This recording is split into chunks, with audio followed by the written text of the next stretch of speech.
it is possible. So it is possible that John Dramani Mahama is back to the presidency. And President John Dramani Mahama will not disappoint the Ghanaian electorate. He would be guided by two important cardinal values. One, his unmatched experience as former president, vice president, MP minister of the Republic of Ghana.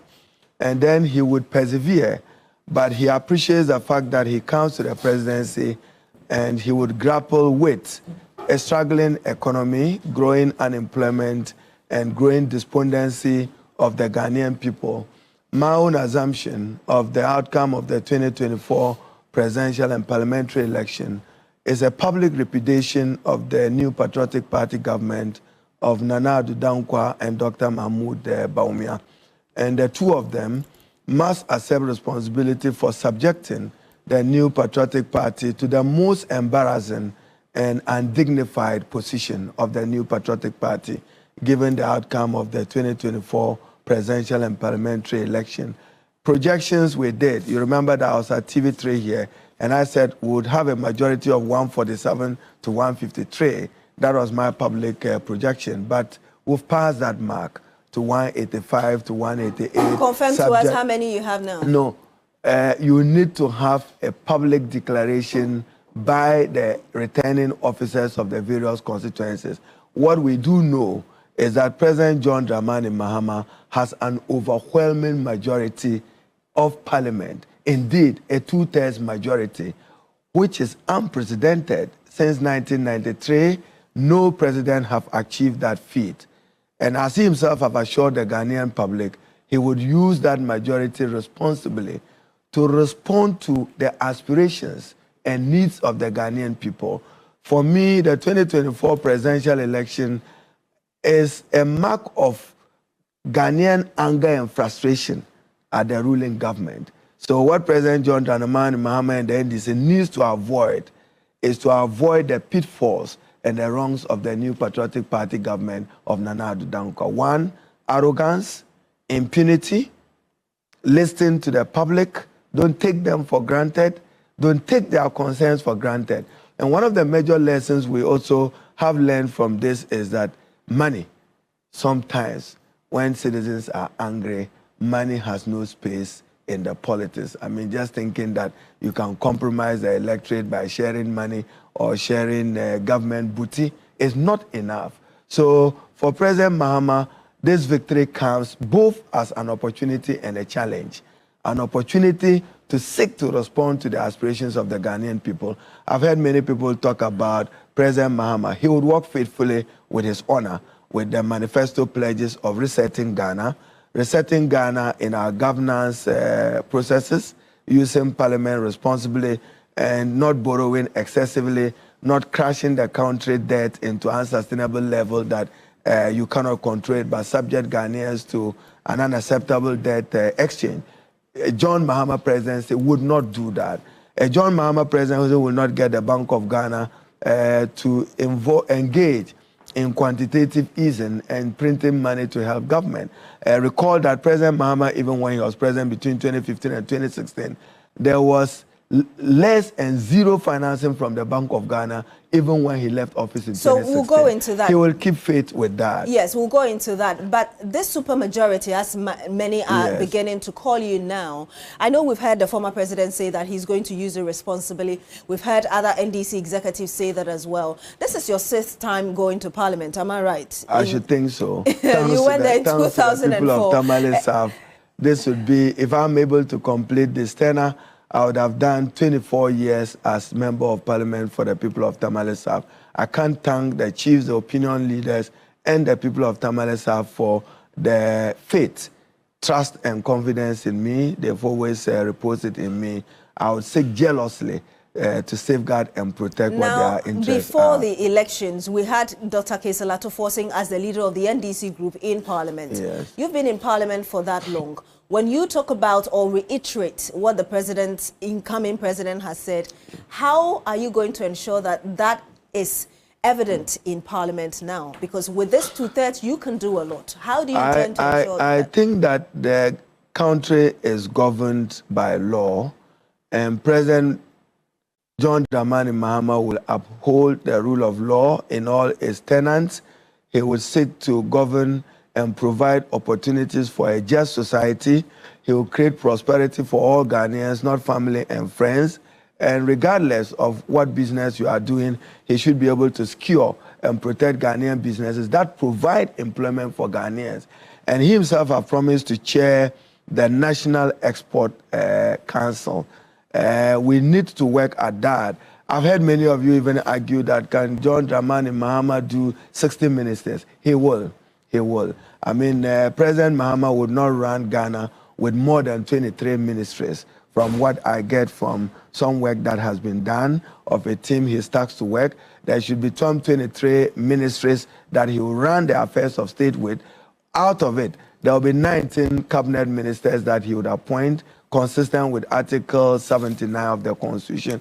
Probably those cabinet ministers may have deputies. So if you add 19 plus 19, you get some 38. And even if you were in 23, then he probably, in accordance with the decentralization regime, appoint some 16 regional ministers for all the regions of Ghana. That's important because they would then represent him at that level, supported by district chief executive. But I'm sure many of these matters, he would interface it with the party and its leadership together with the Ghanaian people. And I should also thank the Ghanaian civil society. They played a role in ensuring that they also kept President Nana Addo Dankwa, Dr. Bawumia, and the MPP accountable, not just to their words and deeds, but to their actions and inactions that led Ghana to be where we are today. Unprecedented hardship, unprecedented cost of living, unprecedented unemployment. Those are the sins John Dramani Mahama presidency should respond to, and he will. And we'll go deeper into that, but I'm still staying a little bit more in Parliament, because you have now over 100 people coming in as newcomers, and people are concerned about the attrition rate in Parliament and the quality of conversations that we're going to have. Fortunately, you are there with over 20 years of experience. I think that the NDC, as a party, would want to win the 2028 presidential election. That will depend on the performance of President John Dramani Mahama and the legacy he leaves behind in his 4 years. I trust that President Mahama will undertake some major constitutional, administrative, and legal reforms of the country. He will take advantage of that comfortable parliamentary majority to do what the Ghanaian people have asked for, that a review of the 1992 Constitution to respond to the political aspirations of the Ghanaian people. I think what he would do, remember that President John Evans Mills appointed a Constitutional Review Committee. What President Mahama will do will be to put together a Constitutional Review Implementation Committee so that they will just fine-tune the recommendations of that committee and then bring it to Parliament. Those that are entrenched and non-entrenched, some he has to walk through the Council of State. That's a requirement of the Constitution for amendment of the Constitution. And those that he can walk straight to Parliament, he would do. But there's not going to be any consultation again. After all, there was a Constitutional Review Committee. So President Mahama will put together a Constitutional Review Implementation Committee. So theirs will be to find the dots and the T's of what needs to be reviewed under the Constitution, and then he can get going. That will be one of the remarkable legacies John Dramani Mahama would leave behind as president of our republic. Just a few days ago, you said that... So, at John Mahama presidency, it is possible. It is possible, you're saying. Now you're taking it and bringing it to the 24-hour economy. It's possible. There were those naysayers who said that it was not possible for John Dramani Mahama to come back. You know, my mother shared a proverb with me. When you sing funeral dirges over a sick person, when he wakes up, you lose your voice. So those category of people who said it was impossible, it is now possible. You're saying it is possible, but a few days ago, you said that the outgoing I couldn't campaign with it is possible. We will rule with it is possible, but we will rule with President Mahama resetting Ghana. The economy is in dire state, terrible economic conditions, but the transition should reveal and expose many of the wrongs of this administration, and then let us know the true state of the Ghanaian economy. Where are we with debt? Where are we with inflation? Where are we with commitments that have not been cleared by government? President Mahama will sanitize all that. At least before you get to know the real situation through this transition process, we do know that inflation is over 23%, am I right? Unacceptably high. We also do know that unemployment is 14.7%. Debt is over 700 billion Ghana Those cedis. are the sins of Nana Addo Dankwa. And I remember you saying just a few days ago that this outgoing government had handed the incoming government a very difficult economy. Yes. Yet in the midst of all of this, we've seen the promises of the incoming government. President Mahama will naturally renegotiate the IMF extended credit facility, and probably he would work to secure an investment of up to $2 billion US. If he's able to do that, because remember, he cannot borrow that outside the concessionary loans that he'll get. Ghana may not be able to go commercial in terms of our borrowing. But the new Patriotic Party government of Nana Addo Dankwa was simply just reckless and irresponsible with borrowing, even though they campaigned that they were superior managers of the economy, better managers of the economy. I was listening to Dr. Anaba, and many of you, the media, you have to go back to memory lane.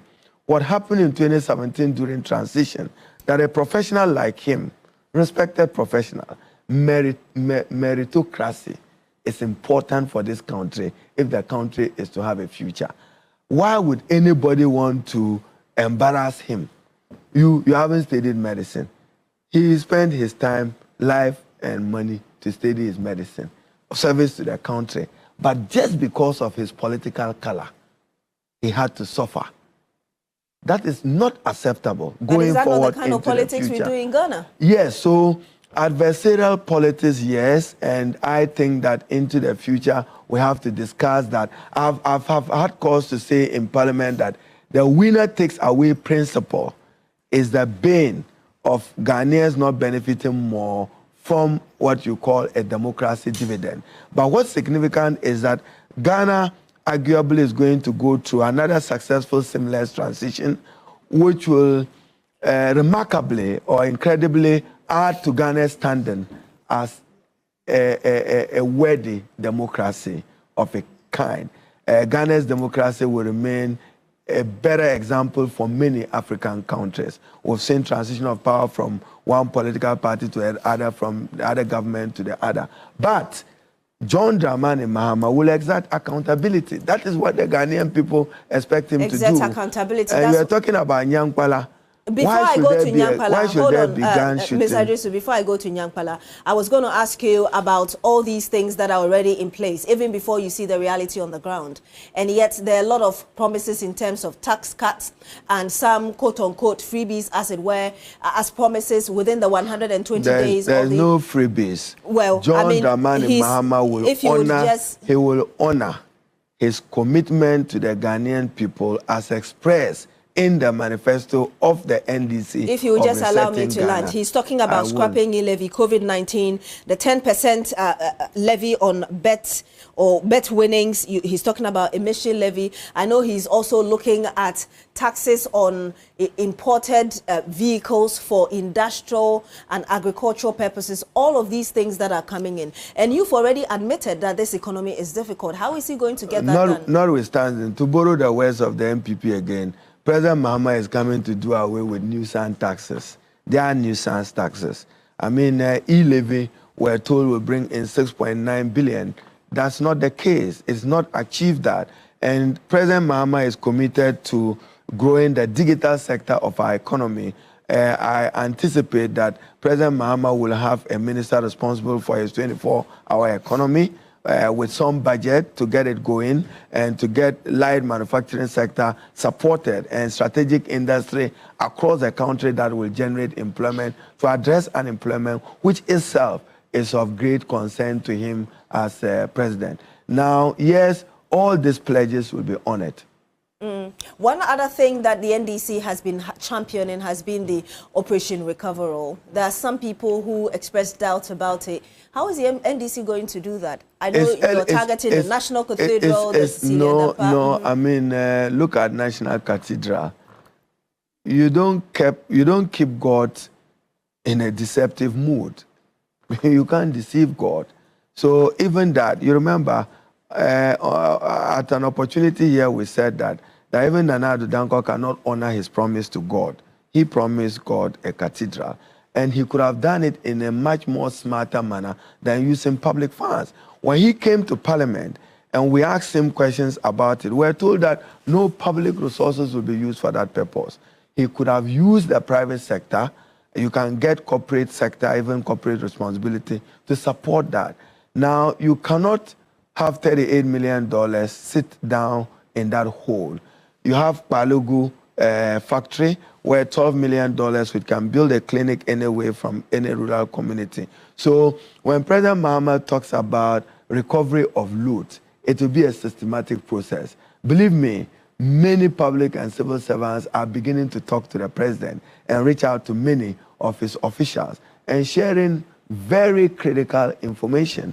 Do I hear you say that as part of the constitutional review that you're going to do, perhaps you may want to touch the immunity that protects presidents so that the outgoing president could be held accountable for this national cathedral? No. For instance? President John Mahama is not coming to pursue President Nana Addo Dankwa. No, that's not part of his aspirations. He's coming to govern Ghana. He respects the office of the president and the office of the former president, but he would exact accountability in a manner that satisfies the request of the Ghanaian electorate and in accordance with law. In other words, he's not going to witch hunt. No, it's not a personal issue for him, no. It's not a personal attack, as it were. I'm not using your word. It's not a personal issue or personal vendetta for President John Dramani Mahama. Not at all. How would you rate He would want to keep the unity and stability of the country, but he would exact accountability. How would you rate the performance of the public servants did not use public resources well, and public resources find itself in wrong hands. It's only appropriate and lawful that he recovers that. How will I rate what? I was going to go to the IGP, but I want to stay a bit longer on the judiciary bit. And the concern is that Inspector General of Police, his performance overall or his performance before, during, and the process of the election. I'm just asking a question. There's law and order in Ghana. I think that we should measure that by the incidence of crime, and the incidence of recidivism is what we should look at. He's done his best. At least there's peace in the country. Crime rate is low. I'm not too satisfied with some of his performance at the election. I mean, for instance, but I'm told that the persons who were involved in the shooting in Nyankwala have been brought to Accra. They should, and they would face the full rigors of the law. I mean, I'm a candidate and an interested person. I don't walk to a polling station with a pencil or a pen in my hand. And I know Why would you carry a weapon or a gun into a polling station? That is not allowed. That is criminal. And then when you journalists and the media say elections are free and fair, you must have an understanding of what it means to be free. Free from fear. When you shoot at a polling station, then that election cannot be described as being free and fair. It must be free from fear. The electorate must have the confidence to go and vote the way they like. Some are scared away with gunshots. They may probably will not walk back even to the polling station. What happened in Nyankwala, and eventually it probably may have affected the outcome of the elections in Tolong generally. Nyankwala is a stronghold of the NDC. We all know that Tolong used to be our seat. And why gunshot? I'm told that the regional organizer of the MPP and some others were in some Land Cruiser which had some of those weapons. Even me, I think that my bodyguard and aide also facilitated the arrest of a vehicle which contained arms, which was meant for Myang Yendi, that road. We managed to ground that vehicle. I'm sure I'll share the videos with your team. I don't know whether... And you appreciate the extent to which some persons were determined to unleash fear and violence on their political opponent. That is not the way to be. When the incident happened and you spoke to us earlier, you said that it was coming from the MPP because the party was so hungry it would stop at nothing. Power. Exactly. You know, I just don't talk. At the time I was talking, I knew the persons behind, and I'm still following the police to see what they do, because, you know, you are now in a digital world. There are videos, there are pictures, there are persons who were running who still were able to film. And therefore, the police must administer justice. The Information Minister Fatima Abubakar spoke to the media some minutes ago. She said there's no evidence that the violence going around the country is being done by MPP so supporters. To Fatima, you are minister, be honorable. The violence in Nyankwala Tolong was MPP. I'll challenge her today and challenge she feels her. That the NDC is I'll challenge her for the rest of her life. You take over power. I say I'll challenge her for the rest of her life to accept one truth. We know those who have been arrested, and we know their political background. And I'm saying that we even grounded another vehicle. We found arms in that vehicle. Believe me, I should thank TV3 and Cookie. It was not for nothing that I told Cookie that I would only speak at 2 p.m.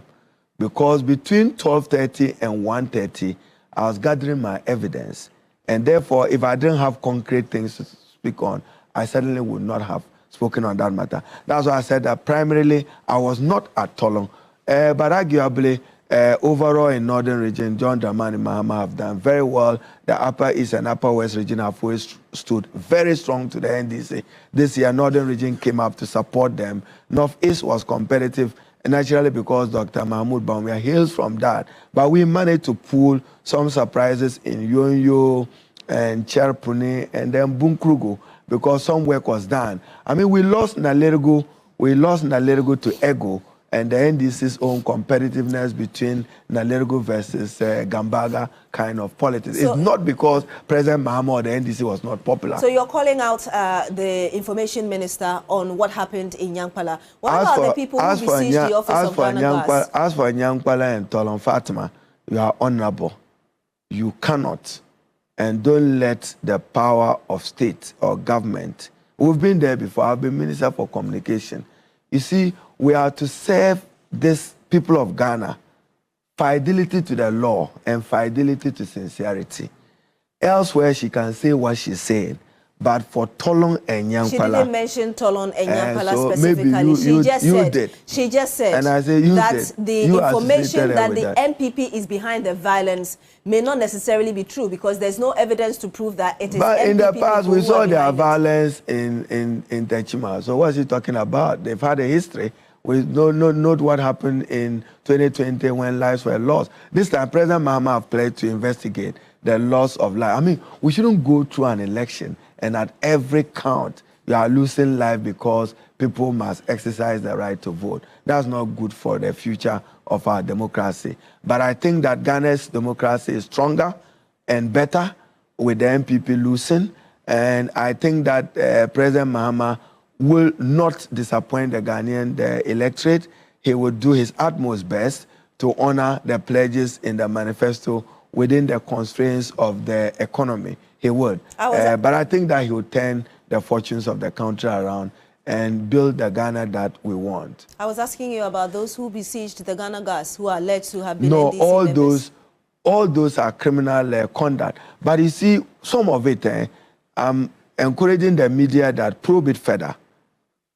In Tamale, even before the NDC joined the MPP to undertake those criminal looting, I don't support it. The police must deal decisively with any person involved.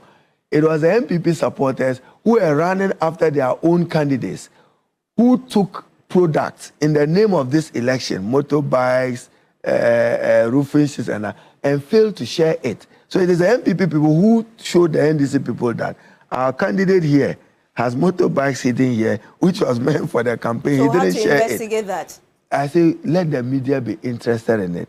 But in Tamale, it was not just the NDC, but whatever it is, whether NDC or MPP, we should condemn those acts and allow the police to deal ruthlessly with it. I've had opportunity to make a phone call on radio, calling on the people and the youth in Tamale to take it calm and easy. Let's see and witness a seamless transition of power, and pray and support President John Mahama to succeed. And for them is to wait to have the opportunity as to what government will do for them, but not to engage in any criminal conduct or act. The earlier comments you made about the Nyankpala one, you suggested that fortunately, the media was able to capture a lot of the things on record. In fact, TV3 which got the IGP to act. Yes. And because I was high profile, they just couldn't sweep that under the carpet. So we should thank you for that. It suggested to me that you may not be completely impressed with the performance of the IGP. Is he going to be maintained? I have not come here to pass judgment on the Inspector General of Police. Do you know whether he'll be maintained? That's not why I'm here. I'm not the President of the Republic. John Mahama will certainly, I don't want to put words even into his mouth, but every president has some, he will pump some energy or overhaul within the advice that is available to him. As I said, the unity, stability of the country is important to President Mahama, and he will seek to work to safeguard that. But as to what he does, let's wait. I mean, the most important thing now is when Parliament comes back, Parliament must, as matter of urgency, look at appropriation, no, expenditure in lieu of appropriation. We have to get a country running, and Parliament, regardless of what the differences may be as to who is majority or minority, but it's I clear think that now, isn't it? natural factors have resolved that. So maybe we should have more peace and ease looking into the future. But Parliament has to get, you can't have a budget until there is a policy program of President Mahama. That will take some time, January, February, March, when he constitutes his government. But we have to pass what we call the expenditure in lieu of appropriation, pursuant to Article 179 of the Constitution, allow some expenditure that are urgent to be accommodated within it. I'm sure probably that may be one of the factors motivating Speaker Bagbin. And I've seen TV3 even do a short list of Haruna Iddrisu to be Speaker. I'm not interested in becoming Speaker of Parliament. So which ministerial appointment are you gunning for? I don't know. I'll serve the President in any capacity he deems fit. But as I said, even in the 8th Parliament, I saw the Honorable Okudzeto Black, Honorable Ayarga Atuforsen, Honorable Amabua, and a group. They were urging me to run for Speaker. I disappointed them that I was not interested in being Speaker of Parliament. Speaker is number 3 in our Constitution. But perhaps others have also suggested you want presidency. I'm happy in my role as Member of Parliament for Tamale South. I've always said that I don't know tomorrow, and therefore... You don't want the presidency? My eye is on the ball, but I don't know about tomorrow. So it's likely we may see you run for president? It's also likely I may not live to see tomorrow. What about that? But you haven't answered the question, actually. And I say I may not live to see tomorrow, so leave that to leave that to fate. So I should take that as a no. God, that you're not looking forward to it. I say leave that to fate. My eye is on the ball. Your eye, which ball? I say my eye is on the ball. Which ball? My eye is on the ball. If you are watching a football match, watch how the football is played. There are a lot of balls, so which of them? I say my eye is on the ball. But I'm not sure that I'll live to see tomorrow, so I'm not worried about tomorrow. You're not worried about tomorrow? I have today, yeah. You haven't answered the question, but I say I have today. I will move on. So pray for President Mahama's success on his behalf. I should thank the Ghanaian people for the utmost faith and confidence they've reposed in him. He would not let the Ghanaian people down. And probably I'd like to continue listening to your other panelists. Yes, but I will wrap up very shortly. I was going to go to the judiciary and the fact that the NDC has bastardized the judiciary. We've heard even the incoming president say that the outgoing president has packed the Supreme Court and the judiciary with MPP pro people, even the Electoral Commission prior to this year's general election. Are we going to see changes? Because I know that the Constitution also empowers the Constitution says that the judiciary shall not be subject to the control of any person or institution. President Mahama will respect that, but he would expect the justice system to be just and do justice to all Ghanaians. That has work to do. I want you to react to what the Information Minister said about the recruitment issue that Felix Kwatso talked about. I don't have the details about it. What I do know that some acts of government are lawful up to 7th midnight of 6th January 2025. Some actions of Nana Addo Dankwa are lawful within the premise of the 1992 Constitution. He's still the president of our republic, albeit a lame duck president. an outgoing president, he must prepare his handing over notes together with the handing over notes of his ministers. He has an opportunity to decide whether he wants to address Parliament for the last time, and then he would bid us farewell, as Ghanaians have bid him farewell. But essentially, Nana Addo Dankwa haven't done well. His party has poorly performed, reflecting the poor outcome of his policies and governance, arrogance and impunity. So I've said that President Mahama must declare zero tolerance for all the wrongs of the MPP. He can't afford to repeat any of the mistakes of the MPP. Ghanaians will not forgive him and forgive us if he did that. Is Jean Mensa staying? Jean Mensa, chairperson of Electoral Commission, you see, so she now knows that she doesn't declare elections. The electorate, with their thumb, they decide and you announce. That's what is happening to Jean Mensa. Whatever thought she has in her head, God answered the prayers of Ghana and God answered John Mahama's prayers. So Jean Mensa, you remember, when we were fighting here, then I was minority leader, when she wanted to deny over 500,000 Ghanaians, 500,000 votes in the name of national ID card. So national ID card now go around the country and complete it so that into next election, we now can say that national ID card is the basis. But when you haven't completed it, people don't have national ID card, then you say you won't accept the other process. It's a public good, national ID card. We need it. But make sure, in fact, and I shared this with you, I traveled to La Barga, the last village in my constituency on the Yendi Road, and Togo on the Yendi Road. My electorate woman walked out. I'll share the video with you and said, Honorable Aduna, ID card ma take kale. We don't have the national ID card. And that when they came here, they didn't give them the opportunity. So national ID card, a public good. We want it for every deserving Ghanaian. But when you don't make it available, you cannot make that the sole basis. So Jean Mensa, Electoral Commission, you are only relevant when political parties are relevant. And you are only relevant when democracy is relevant. But at least she's done well. This time she had no hesitation because the results was now known. I should thank Dr. Omani Buama, the eagle eye. At least he had learned his lessons of what probably happened to him and the NDC in 2016 and 2020. And he sought to improve it. And you've seen Doctor now, Office of the Vice President. I don't know if he wants to remain there. Doctor sitting with, Alif sitting with Dr. Anaba. So at least John Mahama have helped you make history. So you now can have aspiration because Professor Jane Nana is Vice President of the Republic. Who knows? She probably may be the first female president of our republic. It is possible. Is she saying? I mean, I'm asking that question because 2 days ago we had Joyce Bar Mokhtari saying that Jean Mensa perhaps should resign 2 days. I mean, should resign before. That who should resign? Jean Mensa should resign. Should she stay? Are you going to keep her? Over what? Charlotte, as I was chairperson of Electoral Commission, they had issues with her because of something. Yes. Procurement. If Jean Mensa too has procurement issues, that may define her future. I don't know. So you think she should go? No. Why would you change an Electoral Commission chairperson? These are not matters that is of primary concern to President Mahama. I'm begging you, know where Jean Mensa is. Jean Mensa doesn't determine who rules Ghana. Ghanaians determine who rules them. And they have spoken, and spoken eloquently, that they desire change. President Mahama must reflect that change in order that he does not disappoint them. He has to address unemployment.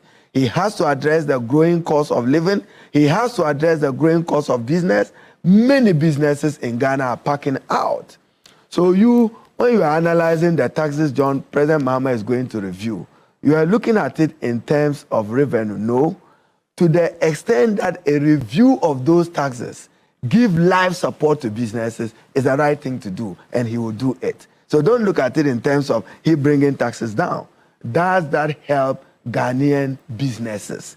Does that help Ghanaian enterprise? If it does, he should not hesitate to proceed with it. E-levy, nuisance, COVID, nuisance. He will do away with them. But he must wait. We have to swear in the members of parliament. We elect a speaker, elect 2 deputy speakers. President Mahama announces his cabinet. Parliament has to constitute the appointment committee to look at it, examine it, make a report So the country will run. That's why for me, Parliament coming next week, the most important thing is to look at the expenditure in lieu of appropriation. And then, you know what President Mahama's fortune may be, the Heritage Fund into next year. You know, in all this struggle, Ghana has some Heritage Fund. I spoke to Honorable Setekpe last 2 nights, yesterday I think. I was trying to know the value of it. And then for me, legacy projects. If there is a heritage fund, for me and the people of Tamale, we want Tamale water done. So for John Mahama, if he wants Tamale as good as it was for him in 2024, 2028, he must walk back with me saying that he has fixed the Tamale water crisis, which affects Damongu. Cherpone has a similar crisis. And believe me, those of us around him must help him succeed. So for what instance, you're essentially saying, no, there are some things he must do. Saboba Cherpone, Yendi Cherpone Road, Bunkpurgu Nakwandure Road. I won't sit, and those roads will not be fixed within the next 24 months. Whoever goes there, we will remind him that some road, including even Solawa, is in such a bad state. And then when you turn from Sisala, from Clement Park going, so some roads, and then I said Cherpune, there's a bar road I pass, and then the OT area, Pasa area. All this, President Mahama will do. But let me give you one assurance.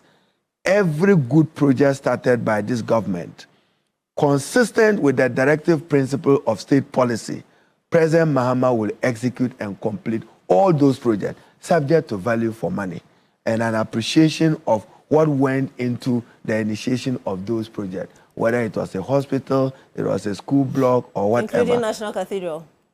Competition of National Cathedral, but not with state funds. President Mahama is smarter than that. If this country needs a cathedral, he will, together with the church, sit down and decide what to do with it, but not with state resources, not with public resources, and not the waste we are seeing over there. And when we say exerting accountability, how can $38 million and you are swimming in it? What have you seen? Is that worth $38 million? You're a former trade minister. Ahead of the elections, and that's my last but one question to you. We heard Guta and AGI and some other businesses crying out to the government to deal with the cedi depreciation. I know it was one of the issues. It's not the same as when the former president, now incoming president, it's not the same as when he was in power at the time. He's coming back to meet a dollar cedi rate. Now it's 14 point something. What would you tell them, these people? President Mahama, to borrow the words of Dr. Mahmoud Bawumia and Akufo-Addo, he will seek to arrest the depreciation of the cedi through policy, not knee-jerk reactions or response to it. Do you have an How we idea? process gold will affect that, the foreign reserves. How we export gold will affect that. The export council he will chair will affect that. We need to rake in at least some $2 billion, which he would do by stimulating some strategic investment into the country.